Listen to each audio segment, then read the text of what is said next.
Lucky for you, one of our guests tonight is well-versed in the deep secrets of Jewish mysticism. I am proud and honored and privileged to introduce Rabbi David Yisrael Kalmus, founder of the Zion Breslov Project. Rabbi Kalmus, bechavod. How you doing, guys? So nice to see you. Hope everyone can hear me okay. Today's a very, very important day. Today is the most underestimated, most underrated important day of the whole year. This is the day that Rabbi Shimon Bar Yochai passed away. And this is the day that all the secrets of creation, all the secrets of the soul, all the secrets of reality were revealed in the world.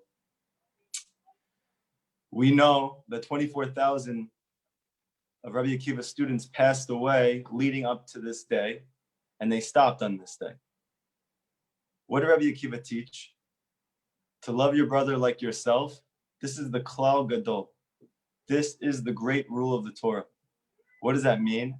It means that every single mitzvah in the Torah that Hashem wants us to do, that wants every Jew to connect to him through these 613 different pieces of advice in order to connect, the mitzvah which encompasses all of them is to love your friend, your brother, like yourself.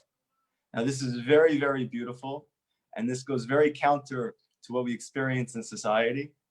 But the obvious question is, how do you actually do that? How do you love your brother like yourself? It's nice to say it. And when we have a kumbaya like this and we can speak to each other, I'm sure we could feel it for a few seconds. But when we get off our phones, are we still feeling that love for each other? Do we feel that love for another person like you feel for yourself? Have you ever loved someone as much as you love yourself? And then the bigger question is, how could Hashem, who created us, and gave us this mitzvah, which is not just a piece of advice. He's telling us we have to do this. We have to love every single person, every Jew, like ourselves. How can you be commanded to do that? Can you feel anything on command? Even when you feel good, wouldn't you love to always feel good? But you can't keep it going.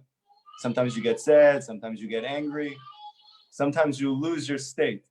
So how can you have a commandment from the Torah, which encompasses all the commandments from the Torah, and it is the essence of the entire Torah? How could Hashem command us to love another person like ourselves? That's an emotion. The answer is very deep. Notice that the mitzvah is not to love every Jew. It's to love every Jew like yourself. That means that the prerequisite to loving other Jews is first to love yourself. I was asked to come on here and talk about how you could practically access this mitzvah. How can you actually love other Jews like you love yourself? And the answer is surprising. That actually first you need to learn to love yourself. Because there's no way to keep this mitzvah in which the entire Torah and the whole world stands on unless you have first acquired love for yourself. What does it mean to love yourself? How do you love yourself?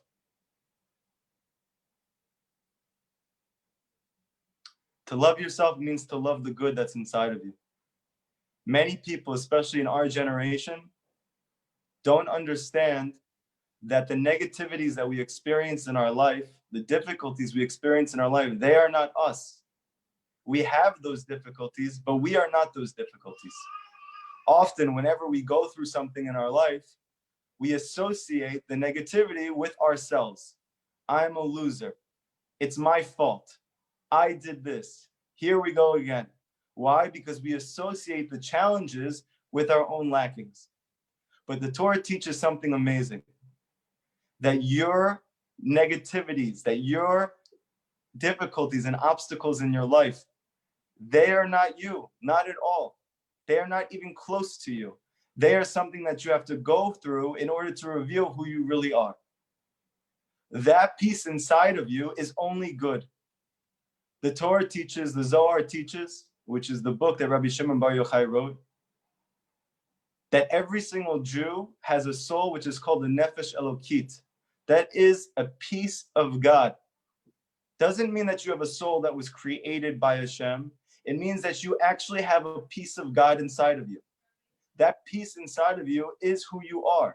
That is your essence. And the whole world is waiting for you to reveal that part of yourself. The only way to do that is to love that part of yourself and to recognize that part of yourself.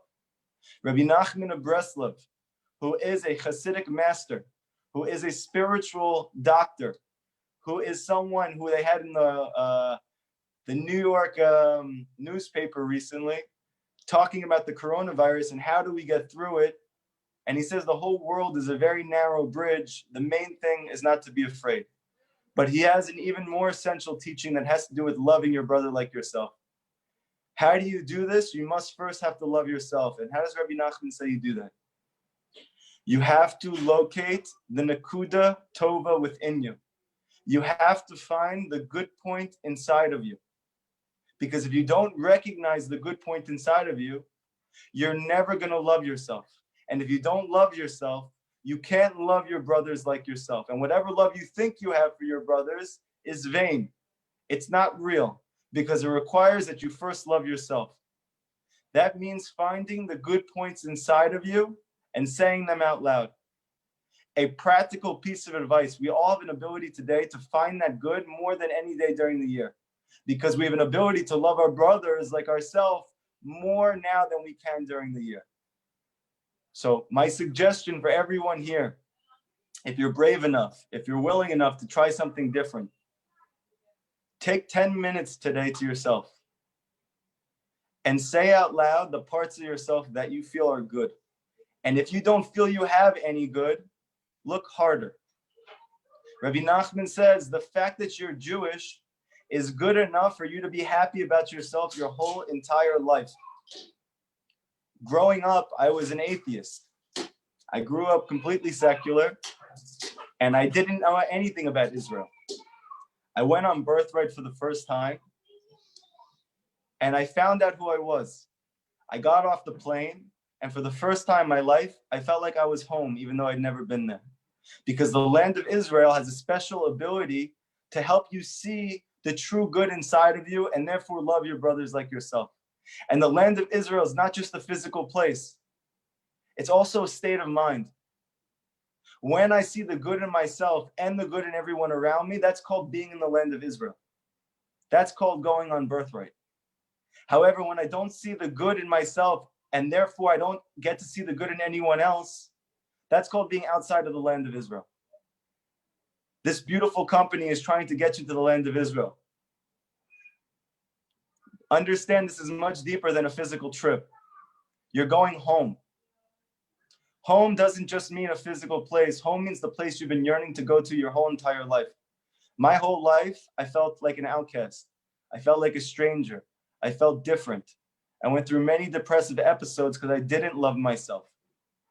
And I found out after I went to the land of Israel that all the things that bothered me about myself, that made me feel like a stranger, that made me feel different, that they were all because I'm Jewish, and they were the most beautiful things about me.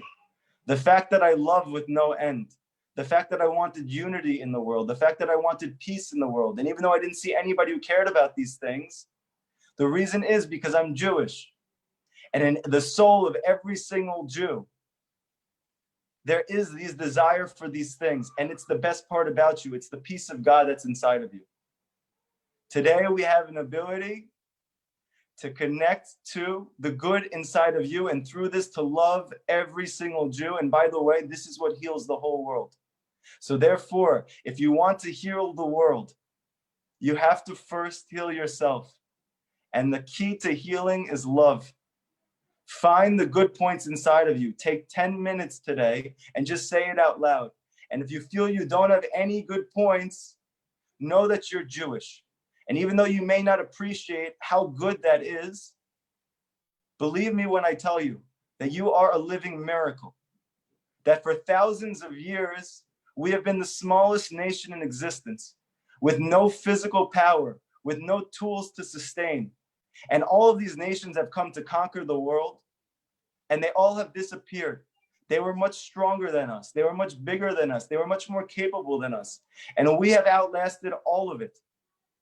And you sitting here right now, the fact that you're alive and that your mother or your father is Jewish and that you consider yourself Jewish and that you want to go to the land of Israel, that you've been there, it means you are literally a living miracle. So if you want to start with a good point, how am I good? and therefore to be able to love every other Jew like yourself, realize you are a miracle. You are a miracle. And even if you don't believe in God, like I didn't believe in God my whole life, you're still a miracle according to nature. Because according to nature, our nation shouldn't be here anymore. According to evolution, we should have been wiped out thousands of years ago. So no matter how you look at it, you are a miracle. So I give everybody a blessing here that on today, you're able to tap into this energy within yourself, your soul. Your soul is the good inside of you. To stop demonizing yourself, to stop thinking that you are your problems. You have challenges. You are only good. Connect to the good. You'll connect to the good in everyone else, and you'll be able to love your brother like yourself. Thank you, Shachar.